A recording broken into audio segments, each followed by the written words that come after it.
Status के बारे में पढ़ते हैं कि डेक्रोसिस्टेटिस किसे कहते हैं। डेक्रोसिस्टेटिस एक ऐसी कंडीशन का नाम है जिसमें एक्यूट डेक्रोसिस्टेटिस इट मींस जिसमें एक्यूट इन्फ्लेमेशन हो। हर उस कंडीशन का नाम डेक्रोसिस्टेटिस है जिसका में क्या हो, इन्फ्लेमेशन हो लैक्रिमल सैक की। Acute inflammation of lacrimal sac, जिसमें लैक्रिमल सैक की इन्फ्लेमेशन हो जाए, उसका नाम एक्यूट डेक्रोसिस्टेटिस है। अभी इसके काज क्या है, कौन कौन से काज की वजह से ये एक्यूट डेक्रोसिस्टेटिस काज होता है, लैक्रिमल सैक की इन्फ्लेमेशन होती है। नंबर 1, पहले जो काज है वो है नेज़ोलैक्रिमल डक्ट ऑब्स्ट्रक्शन। नेज़ोलैक्रिमल डक्ट जो है उसमें क्या होगा, उस नेज़ोलैक्रिमल डक्ट में ऑब्स्ट्रक्शन हो जाएगी। जब नेज़ोलैक्रिमल डक्ट में ऑब्स्ट्रक्शन होगी तो जितने भी सेकेंडरी इन्फेक्शन हैं वो काज होंगे। उन सेकेंडरी इन्फेक्शंस में क्या आता है, पायोजेनिक ग्रेनुलोमा आता है। लाइक पायोजेनिक ग्रेनुलोमा की कंडीशन अपीयर होगी।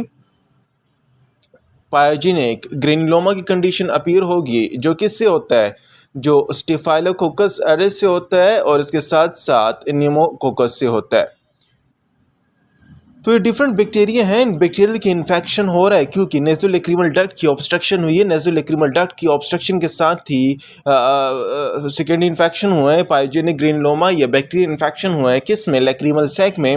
तो उसकी वजह से इन्फ्लेमेशन हो गई है, तो उस कंडीशन का नाम डेक्रोसिस्टेटिस है। अगर ये एक्यूट हो तो उसका नाम एक्यूट डेक्रोसिस्टेटिस है। अभी इसके फीचर्स के बारे में बात करते हैं कि इनमें कौन कौन से फीचर्स अपीयर होंगे एक्यूट डेक्रोसिस्टेटिस में, कौन कौन से।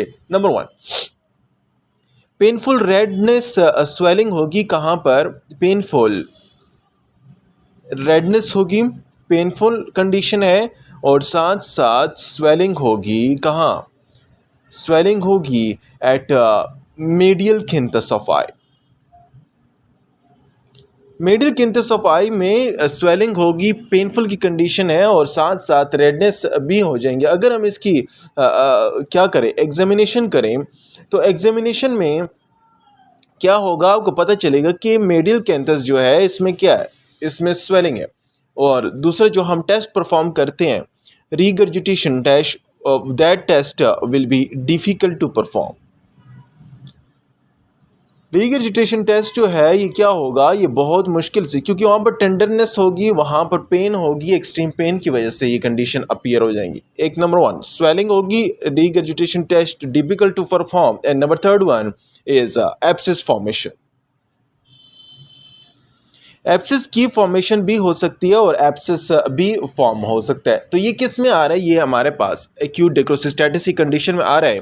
हर उस कंडीशन का नाम एक्यूट डेक्रोसिस्टेटिस है जिसमें acute inflammation of lacrimal sac हो, किसकी वजह से, नेज़ोलैक्रिमल डक्ट की ऑब्स्ट्रक्शन की वजह से पायोजेनिक ग्रेनुलोमा की कंडीशन अपीयर हो रही है, पेनफुल रेडनेस हो रही है, और swelling at medial canthus of the eye इसमें अपीयर आ रही है। इसके साथ अगर एग्जामिनेशन की बात करें तो इसमें रीगर्जिटेशन टेस्ट क्या होगा, ये डिफ़िकल्ट टू परफॉर्म होगा और एब्सिस फॉर्मेशन हो जाएगी। कॉम्प्लिकेशन, अगर ये एक्यूट डेक्रोसिस्टेटिस मेंटेन रहे फॉर द लॉन्ग टाइम तो इसमें कौन कौन सी कॉम्प्लिकेशन आएंगी। कॉम्प्लिकेशन में जो पहली कॉम्प्लिकेशन है उसका नाम है प्रीसेप्टल सेल्यूलाइटिस। सेप्टम की गिर्द क्या होगी, सेल्यूलाइटिस की कंडीशन होगी। नंबर 2, एब्सिस फॉर्मेशन से नेक्स्ट जाके कौन सी कंडीशन, फिस्टुला फॉर्मेशन भी हो सकता है, फिस्टुला फॉर्मेशन। तो एक्यूट डेक्रोसिस्टेटिस हर उस कंडीशन का नाम है जिसमें लैक्रिमल सैक आ रहा है और उसकी कॉम्प्लिकेशन में प्रीसेप्टल सेल्यूलाइटिस और फिस्टुला फॉर्मेशन। और अभी इसकी ट्रीटमेंट क्या है, ट्रीटमेंट की बात करें तो पेनफुल कंडीशन है, तो पेनफुल कंडीशन में पेन कम करने के लिए क्या दिया जाता है, एनाल्जेसिक दिए जाते हैं। एनाल्जेसिक के साथ एंटी इन्फ्लेमेटरी देते हैं ताकि इन्फ्लेमेशन क्या हो, कम हो। एंटी इन्फ्लेमेटरी ड्रग्स देते हैं, उसके बाद एंटीबायोटिक ड्रग्स दिए जाते हैं ताकि बैक्टीरियल इन्फेक्शन क्या किया जाए, कम किया जाए। नंबर 3, हॉट फर्मेंटेशन की जाती है। हॉट फर्मेंटेशन से क्या किया जाता है, जो सूथनेस प्रोवाइड की जाती है, सूथनेस प्रोवाइड की जाती है। याद रहे कि डेक्रोसिस्टेटिस कंडीशन में प्रोबिंग और इरिगेशन परफॉर्म नहीं करना, क्यों प्रोबिंग और इरिगेशन इसलिए परफॉर्म नहीं करना क्योंकि ऑलरेडी ये स्वेलिंग है, ऑलरेडी इन्फ्लेम्ड है, तो इससे ये इन्फ्लेमेशन और स्वेलिंग और पेनफुल कंडीशन होने की वजह से ये कॉम्प्लिकेशन ज़्यादा हो सकती हैं। तो ट्रीटमेंट में एनाल्जेसिक देते हैं, anti inflammatory, antibiotic, out fermentation, और इसके अलावा प्रोबिंग और इरिगेशन को हमने परफॉर्म नहीं किया। तो ये एक्यूट डिक्रोसिस्टैटिस है। इसके बाद एक्यूट के बाद अगली जब ये फॉर द लॉन्ग टाइम हो तो उसका नाम है क्रोनिक डेक्रोसिस्टैटिस। अभी क्रोनिक डेक्रोसिस्टैटिस किसे कहते हैं? एक एक्यूट डेक्रोसिस्टैटिस है, दूसरा क्रोनिक। क्रोनिक में क्या होता है कि ये फॉर द लॉन्ग टाइम होता है और साथ साथ नेज़ोलैक्रिमल डक्ट ऑब्स्ट्रक्शन है, और इस नेज़ोलैक्रिमल डक्ट ऑब्स्ट्रक्शन की होने की वजह से there is impaired outflow of sac. Lacrimal sac से जो आउटफ्लो हो रहा है वो ही इम्पेयर्ड है, उससे आउटफ्लो होगा ही नहीं। उससे होने ना होने की वजह से there is a stasis of tears.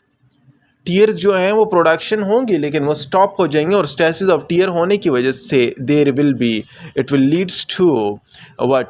Leeds to secondary infection.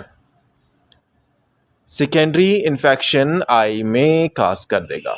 तो यहाँ पर क्या हो रहा है, ये क्रोनिक है और इसमें इम्पेयर्ड आउटफ्लो हो रही है। कहाँ से? कमज़ोर, वीक हो रही है, आउटफ्लो हो ही नहीं रही लेक्रिमल सैक से। तो उससे की वजह से जो टीयर फिल्म है या टीयर जो है वो स्टेसिस स्टॉप है, और उसकी वजह से सेकेंडरी इन्फेक्शन के चांसेस क्या हो जाते हैं? ज़्यादा हो जाते हैं। फीचर्स में क्या है? फीचर्स में अगर बात की जाए तो इसकी फ़ीचर में यहाँ पर आपको पता चलेगा कि कंजक्टिवाइटिस की कंडीशन अपीयर हो सकती है। कंजक्टिवा इफेक्ट हो सकता है, कंजक्टिवा की इन्फ्लेमेशन हो सकती है, और कंजक्टिवाइटिस की कंडीशन। नंबर 2 अगला जो है रीगर्जिटेशन जो टेस्ट है वो क्या होगा? Regurgitation test will be what? It will be positive. Regurgitation test क्या हो जाएगा? पॉजिटिव हो जाएगा। और इसके अगर ट्रीटमेंट की बात करें, ये तो फीचर्स हैं। कंजक्टिवाइटिस होगा, रीगर्जिटेशन टेस्ट पॉजिटिव होगा, और स्वेलिंग होगी at the middle canthus of eye में।